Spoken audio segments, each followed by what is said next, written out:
नमस्कार मित्रों, मैं सौरभ श्री रुद्र यूट्यूब चैनल में देश और विदेश की सुर्खियों को सबसे सटीक और आसान भाषा में बतलाने के लिए आप सभी का स्वागत करता हूं।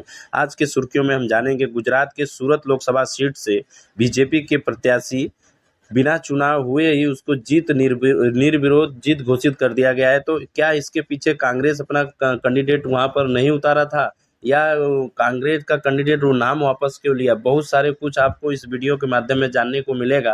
आप मेरे चैनल को बस सिर्फ लाइक, कमेंट और सब्सक्राइब कर लीजिएगा।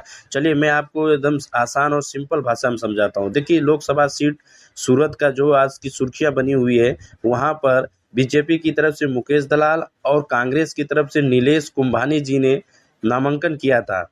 तो इसके साथ साथ और 8 निर्दलीय प्रत्याशी भी नामांकन किए थे। यहाँ पर 7 मई को तीसरा चरण का चुनाव होने वाला था और अब 22 अप्रैल को नामांकन का लास्ट डेट था और उसमें वापस अगर कोई प्रत्याशी नाम लेना चाहता तो 22 अप्रैल को ले सकता था। ये तो अब तक का अपडेट हो गया। अब समझिए इसमें कि कहानी क्या हुआ था।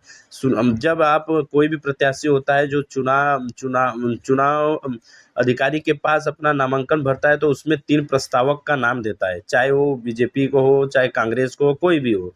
3 प्रस्तावक के नाम में जो नीलेश कुंभानी जो कांग्रेस की तरफ से नाम दिए गए थे, उनमें उनका बहनोई थे, भांजे थे और इनका बिजनेस पार्टनर थे। तो इसमें चुनाव अधिकारी द्वारा कंफर्म किया जाता है कि इनके हस्ताक्षर किए गए हैं। इनसे एफिडेविट लेकर इनको कंफर्म करते हैं कि आप इनके बारे में जानते हैं। एक चुनावी प्रक्रिया होती है इसमें।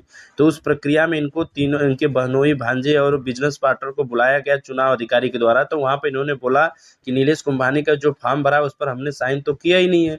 तो इस पे चुनाव आयोग बोला ऐसा क्यों किया आपने, साइन क्यों नहीं किए? तो बोला, बात को घुमाने लगे। फिर उसके बाद बोला ठीक है, कोई नहीं, आपको 1 दिन का टाइम दिया जाता है नीलेश कुंभानी, और आप तीनों एक साथ आकर साइन कर लीजिएगा। जिसपे बताया गया है कि 22 अप्रैल को आप आना है। 22 अप्रैल को इन लोगों ने तीनों जो प्रस्तावक है सिग्नेचर के लिए गए नहीं। इसको देखते हुए इनके नामांकन को निरस्त कर दिया गया और साथ में साथ जो बीजेपी के प्रत्याशी थे मुकेश दलाल को निर्विरोध घोषित कर दिया। और इनके जो 8 निर्दलीय प्रत्याशी थे उनका भी टिकट वापस ले लिया और 22 मई को जब 22 अप्रैल को जब नामांकन वापस वाले दिन एक बीएसपी जो मायावती जी का पार्टी से बीएसपी से प्यारेलाल जी थे, वो भी लास्ट में वो नाम वापस लिए। तो बस बचे बीजेपी की तरफ से मुकेश दलाल। तो इसके लिए वहाँ के चुनाव अधिकारी ने बोले कि निर्विरोध है, इनको जीत घोषित किया जा रहा है, जबकि बिना चुनाव के ही जीत घोषित किया गया। तो ये पूरी कहानी थी। इस पे कांग्रेस का तो आरोप और प्रत्यारोप तो चलता रहेगा। अब इनके नीलेश कुंभानी के जो परिजन थे, जो तीनों इनके परिचारक थे, वो क्यों सिग्नेचर करने नहीं आए और इनके बीच में क्या क्या हुआ, ये तो उनको ही पता, रिलेशन में क्या हुआ उनको ही पता होगा। आई होप, मैं समझ रहा हूँ कि आपको मेरा वीडियो समझ में आया होगा। लाइक, कमेंट और सब्सक्राइब कर दीजिएगा।